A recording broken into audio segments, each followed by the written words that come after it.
We've received a notice from the Academy. As per the promise before, enter the Academy. Colosso, notice for the students of class 20.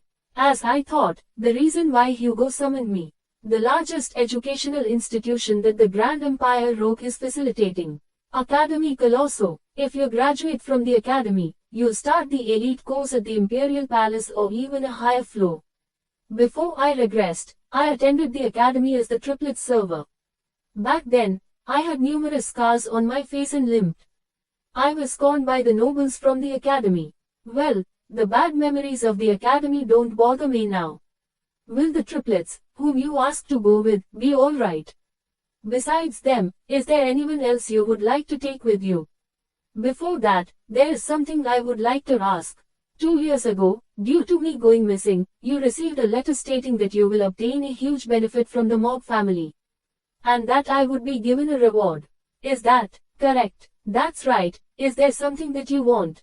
For the reward, may you share a story with me. Share what story? Then, I'll take it that you permitted me to ask. I would like to know about Ms. Roxana and Miss Penelope. What did you just say?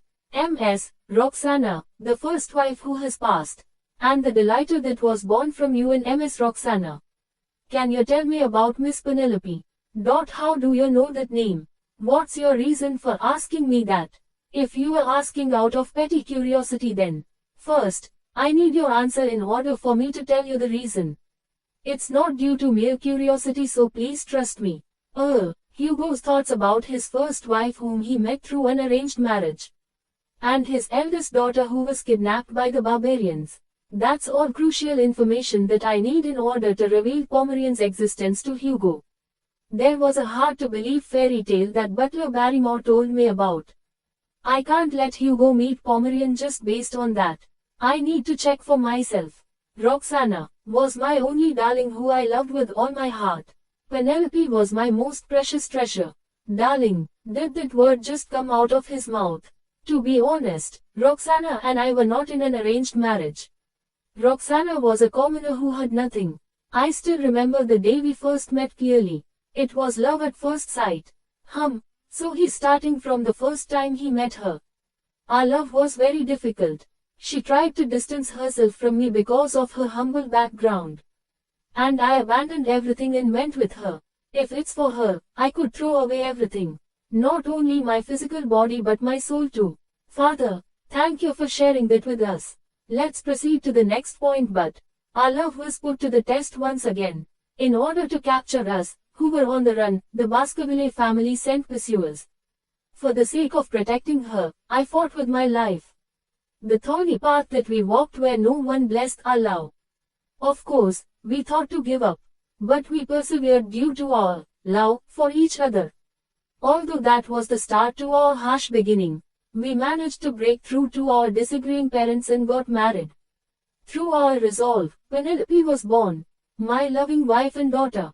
I wanted to protect this happiness that I obtained through struggling. But after she gave birth, Roxana's health deteriorated instantly. In the end, she left the world and left behind a young Penelope. Thankfully, Penelope grew up to be a bright and charming child. She inherited my strong mentality and Roxana's loving heart.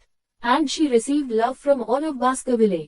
Yeah, I was happy just knowing that Penelope was well. But that incident happened. Penelope, who went out for a walk, was captured by the Lococo tribe. How did those barbarians come into the middle of the Baskerville territory? How did they kidnap Penelope? I can't figure it out. And until now, I couldn't find any trace of Penelope. And with that as the justification to widen the empire's region, he started to look for Penelope and subjugate the barbarians. He felt that doing this alone was difficult, so he increased the number of his wives through arranged marriages. And he started to mass produce offsprings.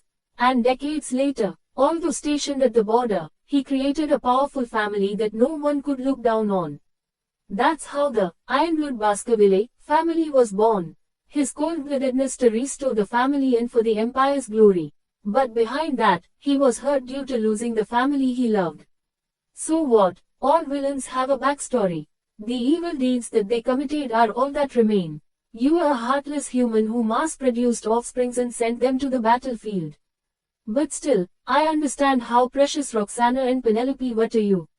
I'm done. Tell me the reason why you asked me about them. Can you take a look at this? It's the pendant I made for Roxana. Penelope was wearing it last. If Miss Penelope's successor was alive, what will you do? What? Miss Penelope's daughter. In other words, you have a granddaughter, father. Uncle Tilda, this child from back then. I lied to you, father.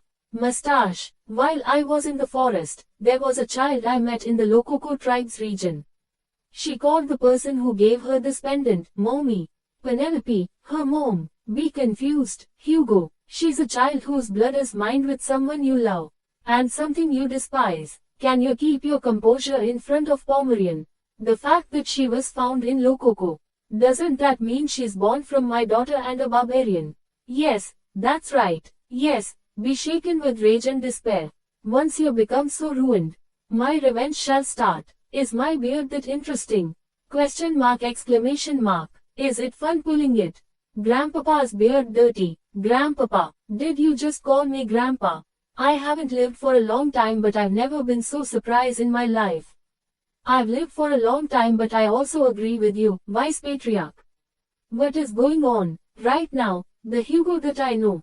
I'm a grandpa. To think the day that I would be called grandpa would come. Why, do you have that expression on your face? Hugo Le Baskerville.